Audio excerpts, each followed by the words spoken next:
Hello and welcome back to my channel Reviews by Beth, and today I'm going to be reviewing a play that I have a bit of a vendetta against, and that is Macbeth. Now, I know what you're thinking, Beth, it is one of the greatest Shakespeare plays of all time. Are you really going to slam it? And yeah, but no, not necessarily. I did enjoy this play. The only reason I have quite a vendetta against it is I have studied this in every single level possible. I studied this at GCSE, I studied this at A level, and then I did it again during my degree. And I'm about to do a master's, so I wouldn't be surprised if this popped up yet again. And the reason I didn't like it is because you get a scene when you sit at GCSE and that you have to examine. And our teacher, a week before the exam, bless her, said, "Don't worry, guys, you won't get the Porter scene, you won't have to analyse it, they'll give you a good scene, like when Lady Macbeth has a mental breakdown or when Banquo appears as a ghost. Don't worry, it will be fine." And we got the Porter scene, and I nearly broke down in that exam hall, and I did not enjoy that one little bit. I still did well in English literature, so it's fine, no worries, and I've got a degree now, so it's all good.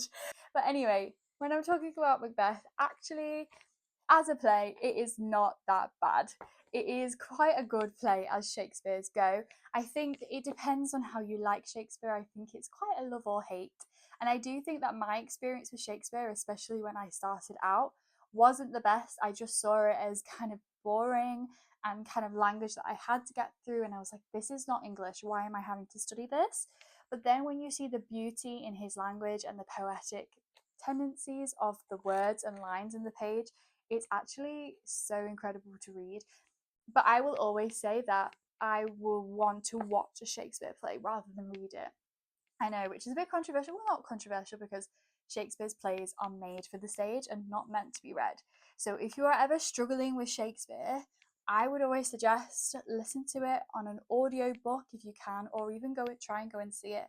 I'm pretty sure if you're in London that the Globe shows Shakespeare all year round, but I'm pretty sure standing tickets are only £5. So it's quite accessible if you want to access Shakespeare. If you are liking this comment, then please like, comment and subscribe. And if you really want to help, then you can purchase the book using my Amazon link in the description. But anyway, on to Macbeth. It's quite complex as a play and there's a lot going on. There's a lot of subplots, but I really enjoyed it. You've got Macbeth, obviously, who is the main character of the play, and he basically is hungry for power because these three witches show up and are like, "Macbeth, you are going to be king one day." And then he tells his wife, and she invites the king, or the king is coming to stay with them at their castle, and Lady Macbeth is like, "You must ensure this happens, so you need to kill the king." So he kills the king, and then the power goes to his head, and he gets very paranoid because he's told in an apparition that he will become Thane of Cawdor, which is the first apparition, Thane of Cawdor, then that he will become king, and the third apparition is that he will be succeeded not by his own children, but by the children of his best friend Banquo, and so he goes out later to kill Banquo, and then he gets a bit worried and starts seeing Banquo's goats and kind of has many themes of insanity throughout the play. And so there are some really good moments in this play. It's quite drama driven. It is a tragedy. It is full of gore. There's a lot of fighting, there's a lot of arguments, there's a lot of high intensity emotions. I would say there's not that many comedy bits in the play. Maybe the Porter scene is the only comedy bit of the play. But it is really good. I enjoy how they have the witches to break up all of the different bits of the power. So when he goes and see the witches, you get a different vibe of the play and a shift in tone when the witches come on. And I often think that when I've seen this many a time. I've managed to see this at the Royal Exchange in Manchester, I've seen this at the Lowry, I've seen this in Liverpool, I've seen this everywhere because I've studied it so much, which I've been lucky enough to see it quite a few times. And I have to say, the thing that people play with the most and directors play with the most are the characters of the witches and how they interpret that. I think when I went and watched it at the Royal Exchange, they came down in like army gear and they came down from the ceiling, and then it was kind of World War II-esque, and I loved that. And they had these balloons and they were popping them and they were making the audience really unsettled.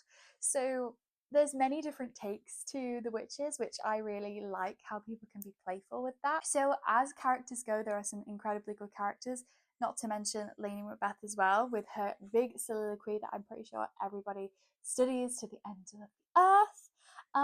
But if I was to rate this, I think my 16-year-old self would have given this a 2 out of 5 because she absolutely hated Shakespeare at the time.